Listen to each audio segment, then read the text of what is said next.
What's up, y'all? It's your boy JTMM, aka Just 10 More Minutes, aka the Freaking 10, aka Until This Grows Back, the long lost relative of one Joachim Broden.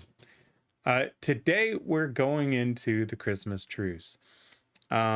This is one that the song blew me away, the story blew me away. So I was really anxious to get to this particular history just to go more in depth and really understand what happened on that day.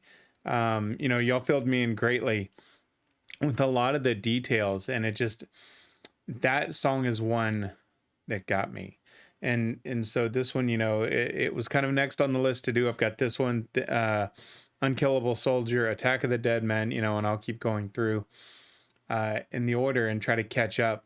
So, with this one and the ceasefire in this December of 1914, it still amazes me to think about, right?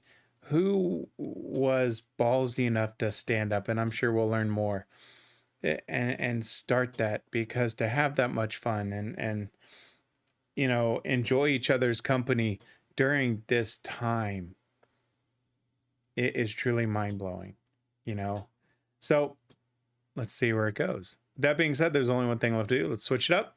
Let's check it out. All right, we're going to get these off so I can actually see the screen. Shades are a little dark. All right, let's get it started. It is not about a battle. It's not about a weapon. It's not about like a tank or a plane. It's not even about a person involved in a war. Yet it is about the Great War. It is, of course, the Christmas truce.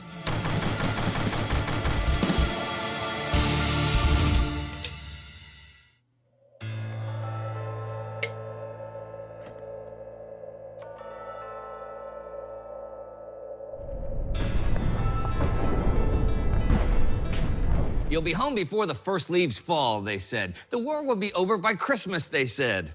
Well, the leaves had all fallen, and by late December 1914, there was no end in sight to the Great War. As the soldiers realized that they would spend winter in the miserable trenches, morale plummeted.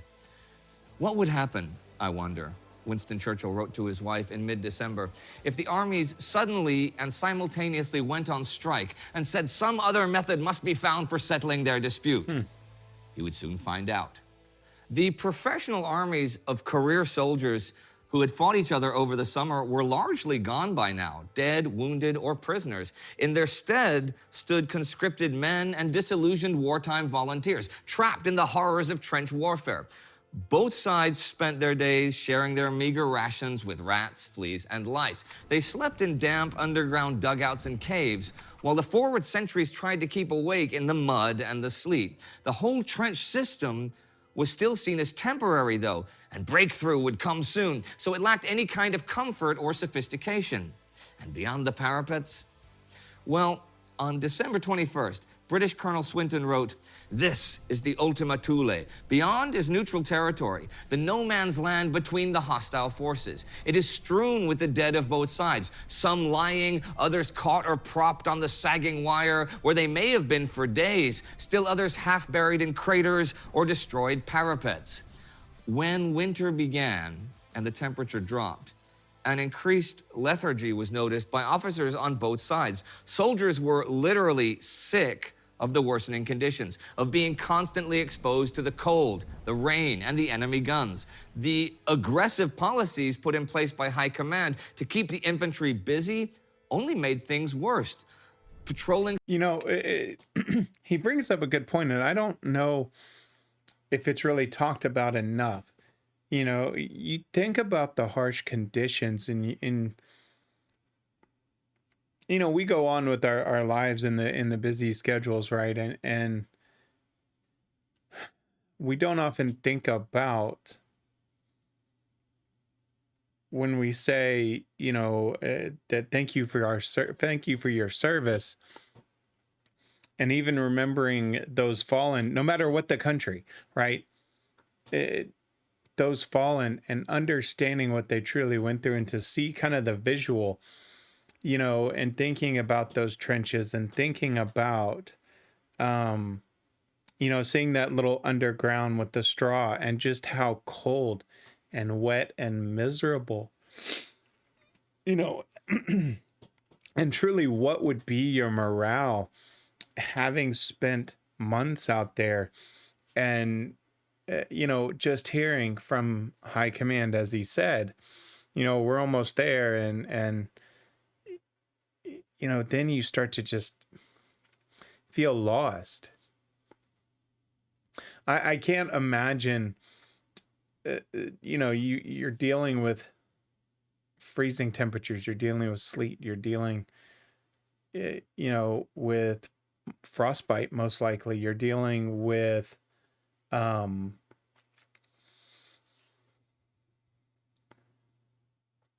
know, I'm sitting here looking at this picture and I'm looking, and just imagining the frozen ground.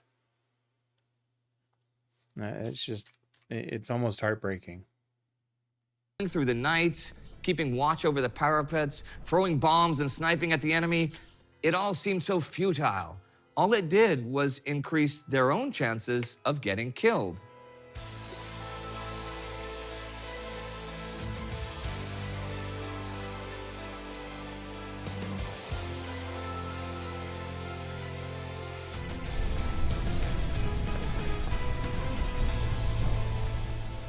This led to a number of unofficial truces all over the front, a live and let live system. You let me sleep, I let you sleep. You don't fire on our latrines, we won't shoot up yours. Sometimes grenades were intentionally thrown to the side, or code words were exchanged, signaling a coming bombardment.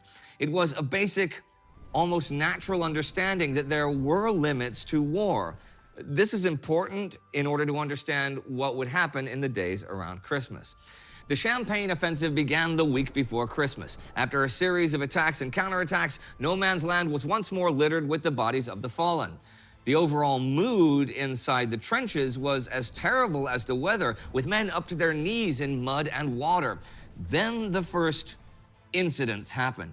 German soldiers were heard asking about a ceasefire. Hands in the air, they indicated that they wanted to go out and take care of the wounded in no man's land and bury the decaying bodies. The British agreed and went out to do the same. It was all spontaneous, but suddenly men were passing each other over the battlefield without firing a shot. In some cases, they even had a quick chat or shared a cigarette. People sometimes overestimate the size of no man's land, but the trenches were usually 200 meters apart max, often less than half that. The forward saps were even closer. Day and night, the men could hear each other talking or yelling and singing. Conversations between the two sides were not uncommon. When a German soldier was seen carrying a wounded British soldier back to the line, he was thanked and granted a safe passage back. Christmas Eve morning, the Christmas gifts arrived. Okay, see, this is the kind of story that I was looking forward to, and it just, you almost have to fight to not get emotional, because think about that, right? If you think about, and I'll see if okay. So if we look at this map, 200 meters in some cases, 600 feet. That's not a lot of space. Obviously, some of those look, probably close to 500 meters, maybe. But to then, a German soldier bringing a wounded soldier, a British wounded soldier back and being granted safe passage. It's one of those things that inspire me to say once again is these were guys that were killing each other on the daily over a war that they were pushed to fight in. And yet we see this today where people are being killed over politics, over people up here are pushing them to fight in. Yet the two sides were able to come together for a little while. Just saying. It's not freaking hard, people.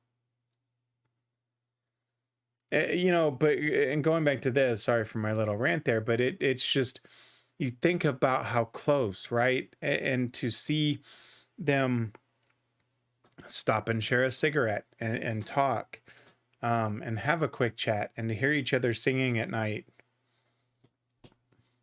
Uh,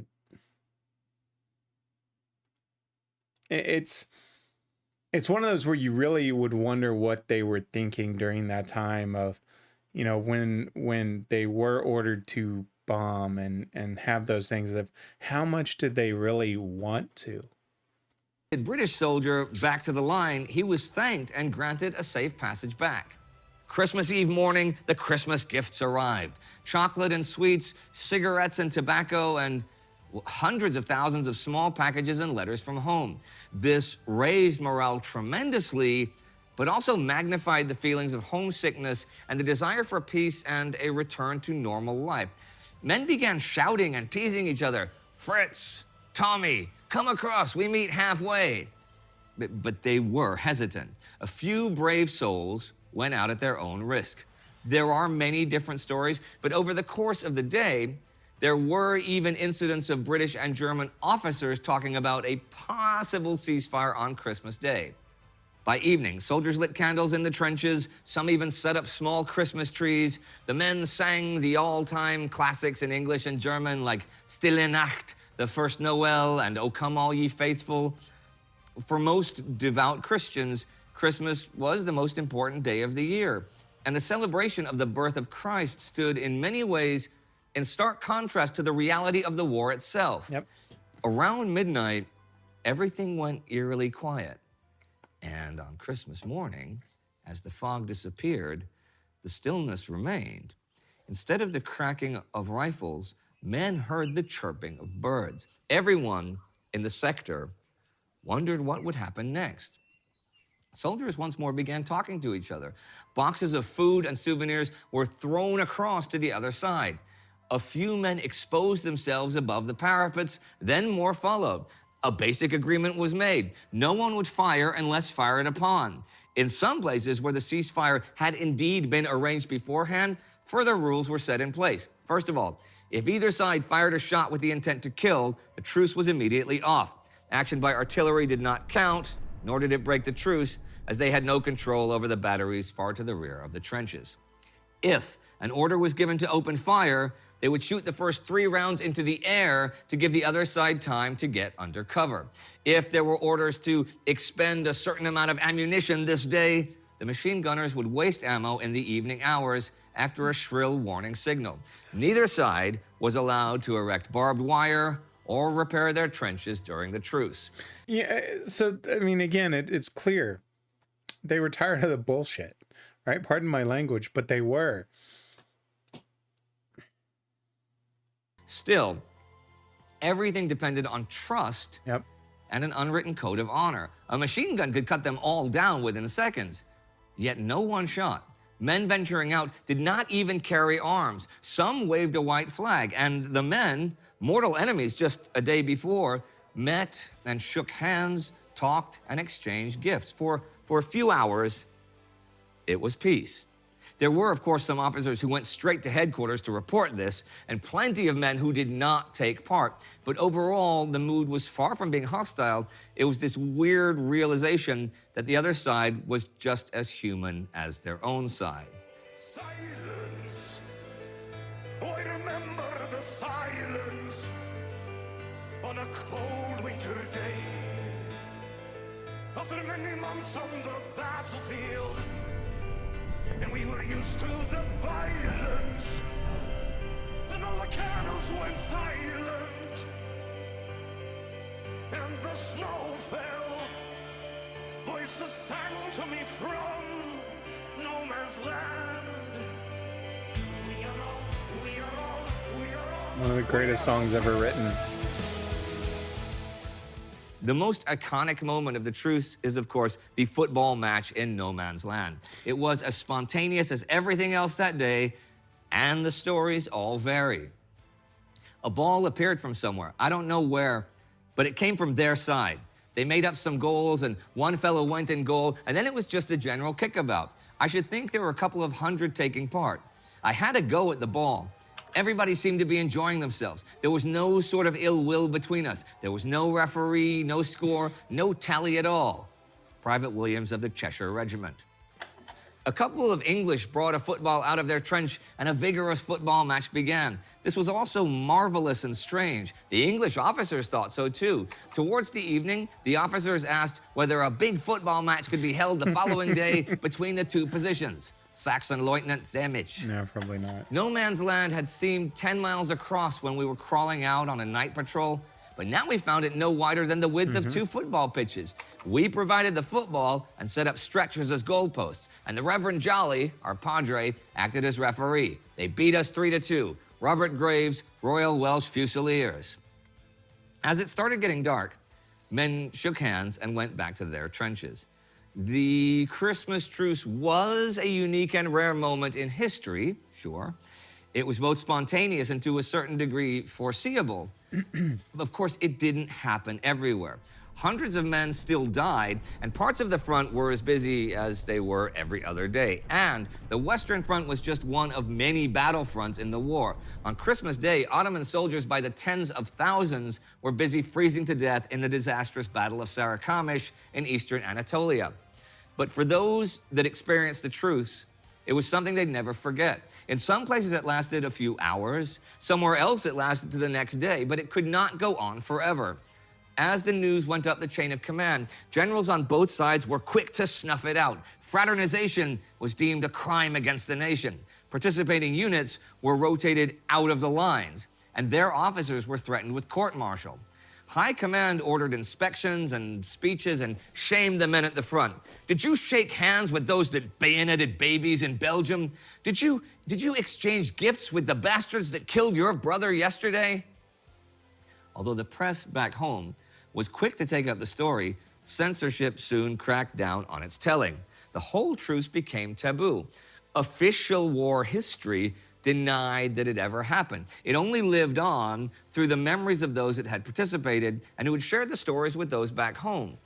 As the war went on, the animosity between sides became ever greater. Poison gas, flamethrowers, the sinking of merchant ships, the slaughter at the Somme and Verdun, all made sure that the Christmas truce in the West would not repeat itself. Of course, there would be smaller truces all over the war on all fronts for such things as retrieving bodies.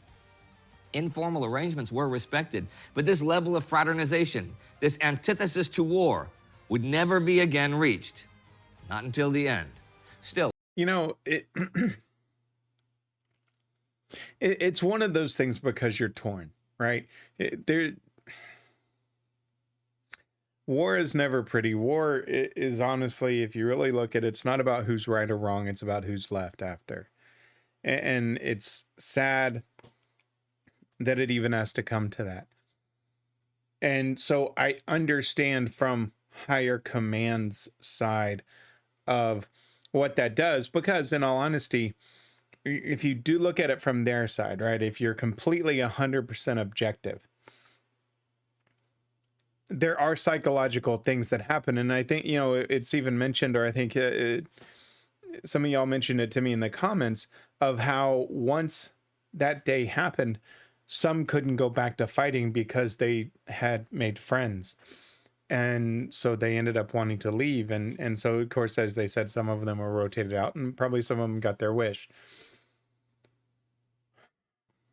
So I get it from a higher up side, right? Because you have to maintain certain mentality, because once someone or something becomes humanized, feelings get involved and your human nature takes over of not wanting to, right? And for those that didn't participate, I'm sure there were people that were angry on both sides that it was happening, as I said, that sent the word up to command. So it's kind of that double-edged sword of happening versus not happening, and should it have. But at the end of the day, these are still humans with feelings. These are humans that, in some cases were 1,000 miles away from home, fighting a war that they were sent to go fight. The subject of the war, that's higher than myself to give an opinion on, because people always think that they're right in a situation, you know. And so any time in war, it's very, very difficult to say, oh, this is right, this is right. You know, no. For certain leaders in later wars, I think that, you know, there's a clear case of insanity sometimes. But at the end of the day, these are humans, and they are tired. They're cold. You know, they're spending Christmas away from loved ones. And for just a few moments, they're human again. And I get the general side and the higher up side, but at the end of the day, I mean, humans are humans. And at our core, we're not hateful, right? It's what I've said about this site and us bonding through music. We don't care about politics. We don't care about gender or orientation or any of that other crap that society puts us in box-wise. We just have a bond over music. And sometimes it is that simple. And these guys had a bond over being tired of being tired, the tired of fighting, the tired of war, and just wanted to feel human again. And they did. And that's the beauty of this. So, Churchill got his answer. For a single day, the opposing forces mingled in friendly conversation and even in games. It was an amazing spectacle and must arouse bitter thoughts concerning those high-ranking conspirators against the peace of the world who in their mad ambition had hounded such men on to take each other by the throat rather than by the hand. Arthur Conan Doyle.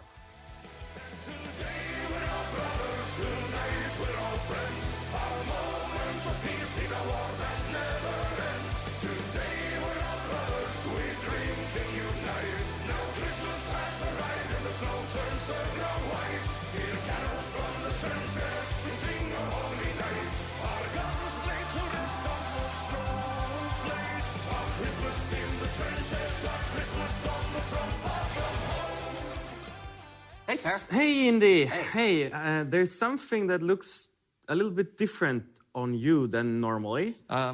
Is it the kavai? Yeah? No. It's you've done something to your face. Yeah. Oh, you know, I completely forgot about that. Funny story, though. You want to know how that happened? Yeah. Okay. I hope it's a good Christmas story. It's a good story. Yeah. Okay. Yeah. It's Christmas time, right? It was Christmas time, and because I'm a good guy, I was doing some charity work, right? And there were these orphans and nuns in an orphanage. Although it was a non-denominational orphanage, because Christmas is really about to celebrate giving and the human spirit and stuff. You could put religion in it if you like, but you know what I mean, right? Mm-hmm. So, but I'm there, and I'm dressed as Santa Claus, right? And I'm giving out presents to all of the orphans from all over the world. They were all good orphans. There were no bad ones. Nobody got like a lump of coal or anything. And they got Sabaton albums, different ones. Someone got The Art of War, and this guy got The Great War. Everybody loves Sabaton. All orphans love Sabaton. And nuns, too. Nuns love Sabaton, too. Well, it's going along great, but one of the nuns was smoking, right? And there I just have to stop at Indy. Come on. As soon as he started, I mean, you could kind of hear it in his voice, but Indy.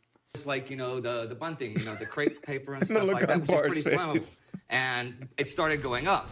And we realized that since it was cold, because it was Christmas, the pipes were frozen, so there was no water, right? So we couldn't put it out. So suddenly, the whole orphanage, the non-denominational orphanage, is a raging inferno. Indy. And I'm like, save the orphans, save the orphans. So I start grabbing orphans, like one, two at a time, and I'm running out of this thing, and people are going, hi, Indy, save the orphans. I'm saving the orphans. But the thing is, there's a lot of smoke. There's smoke everywhere, because it's a fire, right? And I'm breathing in the smoke, and I start coughing, but my coughing is coming like, whoo. I'm going like, whoo, whoo, whoo. And the flames carrying kids. I look like the most satanic Santa Claus you ever seen, but I was actually a good Santa Claus, because I was saving orphans, right? And I get like all the orphans out, and the nun, and one, she apologized for smoking, and I got everybody's out there and stuff. I'm lying there Indy, in the snow out there. Crazy ass. And I stand up, and I hear this voice from behind me, and it was the Mother Superior, and she said, Indy, come here for a second. I turned around, and I walked right into the door. Oh, damn. I took a layer of skin off my nose. Can you believe that? No.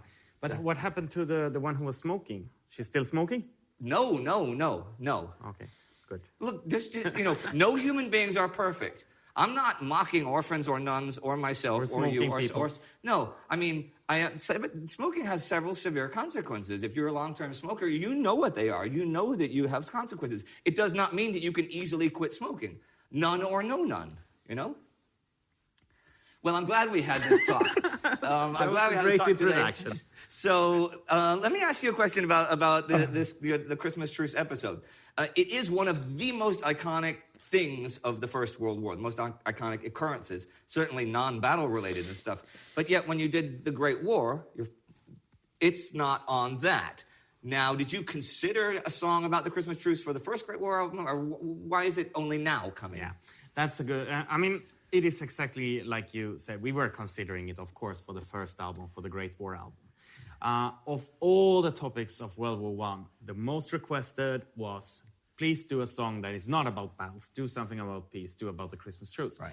And we wanted to do it, but it's also about creating a good, suitable song for it. Okay. And we didn't do that. We couldn't write the right song for it. And it was always in our mind, maybe we should do another song to just add to it and maybe have the Christmas Truce as a standalone single or something like that. Okay. And but as time progressed, and then there came a virus into the world which forbid us from touring, which meant that we went back a little bit to the songwriting process, and then we started to create more songs about World War I. And of course, at this time, we spent a lot of effort making the Christmas Truce song. How did the songwriting process for this go? Since it was obviously difficult, if not impossible, for the first album to do it, how did you succeed this time? Well, it's sort of a question for Joachim. However, I know, talking to him, how stressed he was about writing a specific song. I mean, when it comes to writing a song, any song, it's much easier than write a specific song. I mean, normally Sabaton has a very, very big box of things, you know, you can play like that or play like that, and it's a very, very big variety of songs. Right. But if you have to write specifically the Christmas Truce, you are a tiny window. Yeah. And that's, of course, makes the songwriting process more difficult. Yeah. You know, it's interesting you brought it up because I kid you not, I have text files of text files of choruses, of lines that I think would fit in a song that may pop into my head. There was one yesterday, literally, and it was talking about fighting for glory and fighting and telling our story. And yes, those were two of the lines. But that was it. That's all I got was like 4 lines. And so I understand completely what he's talking about, because songs can come to you. If you're a lyricist or a poet, right? Even just a poetry, lines can come to you all throughout the day. I come up with random lines. I'll be driving and come up with a line about something, and I'm like, okay, I got to remember that. And I may remember it later, and I may write it down, or I may forget it entirely. So, you know, I get what he's saying, because I can only imagine, you know, the song catalog they actually have of unreleased, because when you write a song and you've got that freedom to write it about anything, it may come to you. But when you're actually in the moment, it can be difficult, you know. So yeah, that makes 100% logic to me. But in the end, there is a song, and it captures the Christmas spirit. Now, you know, when I was doing that's an understated statement. People would ask all the time, you know, since we did a special about the Christmas Truce in the first year, but people always asking, well, were there other like Christmas truces or Easter truces or other holiday truces? Did people try to do these on any of the fronts? And the answer is not no. Now, in the history part you just heard, I don't talk about this, but on Easter in 1916, on the Eastern Front, the Russians tried an Easter truce facing against, not the Germans, the Austro-Hungarians, they're facing that part of the front. And they came out of their trenches on Easter morning with no weapons or anything. And they were taken prisoner by the Austro-Hungarians because the Julian and Gregorian calendars, which there are 13 days difference. So it's Easter to the Russians, but it was not Easter to the Austro-Hungarians. It was just a bunch of guys coming out of their trenches without their weapons. So they took them all prisoners. So that's a big main reason why you did not get Eastern Front truces. And imagine if there was the Swedish midsummer truce. Yeah. And this is a thing. If Sweden, hopefully never, but if Sweden goes to war and we fight over the midsummer, Yeah. at least we will try to do a midsummer's celebration, drinking moonshine and singing. As you do. The Små little frogs. grodorna, små grodor. No, but okay, so that's midsummer. Probably the enemy is just like, oh, idiots, let's shoot them. Wait, I speak Swedish. I think they're singing about frogs. Because they are. That's what Swedes do at midsummer. Yeah. But speaking of what Swedes do at midsummer, what do you do at Christmas? How do you celebrate? Oh, do you celebrate Christmas? Yeah, well, it's my whole life. It hasn't changed that much. We're still together with the family, with the core family, and we just sit and we give away some presents and we have a nice dinner together the whole day, and then we watch the Swedish Kalle Anka. Okay, of course. I didn't used to when I came to Sweden because I thought that's the same thing every year. But I do now. Yeah. I do. I the older I get, the more Christmas traditioning I get. Although since my family, my siblings and my parents are all in Texas, and it's rare that I'm there over Christmas because I usually have work here. But I do sometimes. Like a few years ago, I went to a media market and bought the biggest deep fryer I could find on December 23rd. And I spent the next 3 days alone with just the cats, like deep frying like everything.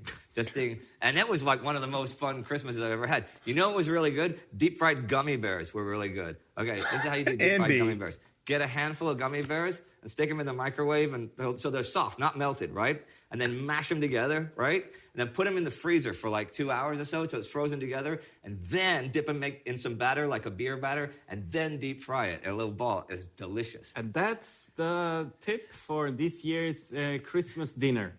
That is your Christmas treat, thanks to Sabaton history. Well, do Indy. you have a Christmas message for everybody out there in Sabaton land? Yeah, well, I think we just wish everybody good holidays. Yeah, join us in happy holidays. I hope Have you a guys, great time. I hope you're safe and happy, and your whole week and month are full of smiles, and nothing but smiles. See you next And time. gummy bears. And gummy bears, deep fried. I'm from Texas. We deep fry everything. Hey, we do not. Thank you, everybody. See you next time. See you next time.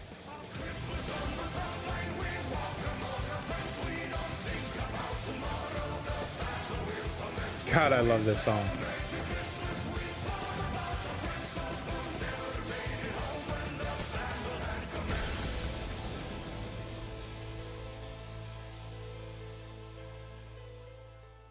All right, thanks for watching. Please subscribe and also click that little bell so you get notifications in the future when we release new episodes of Sabaton History Channel.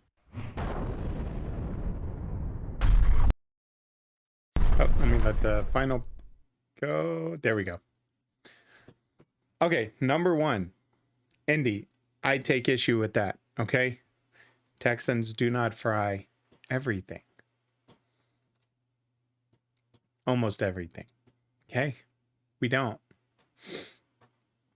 I don't go and create. I don't eat the Oreos.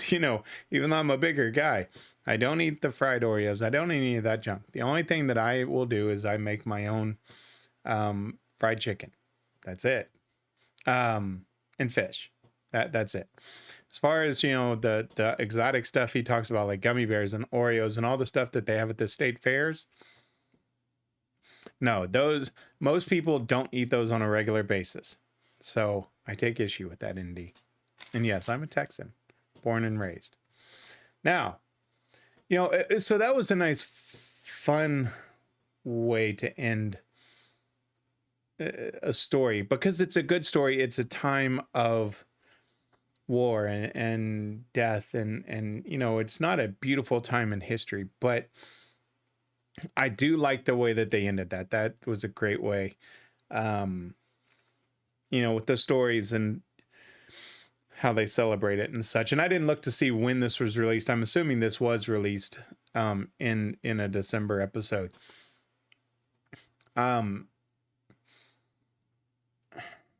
Yeah, I mean, what else can you say about it? I mean, the song is perfection. I absolutely freaking love the song. The opening with the piano, the way, just the melody, right? The chorus is just, it's unmistakable. And a lot of songs, kind of blend together when you talk about bands where you can't really you can distinguish them, but there's certain parts where, you know, they don't really stand out. This song from start to finish really stands out, and it's an amazing, beautiful song. I absolutely love it. That being said, let me switch it up, give you my final thoughts on the history. Now, as I go back into the aging, balding Joachim Broden here on Halloween here in the US, you know, the holidays are approaching, and there's many holidays. For us here, we have Thanksgiving and we have Christmas, of course, today being Halloween. This episode will come out on Tuesday. No matter the holiday, right? Let's all just try to be better. You know, all we want to do, I don't care about race, religion, politics, orientation, all of that, because at the end of the day, those are boxes that people put on us and labels that we put on ourselves to try to fit in with others instead of just focusing on being our best self. And I don't have a problem with any of them, because, I mean, we all just want a better tomorrow. And this truce reminds us at the end of the day that no matter what, we all get up and we put our socks on the same. We all get up and put our pants on, our shirts on, our clothes on, whatever you wear. No matter what, we put things on the same. We're all human. So what if we don't agree on a lot of things? We're still human.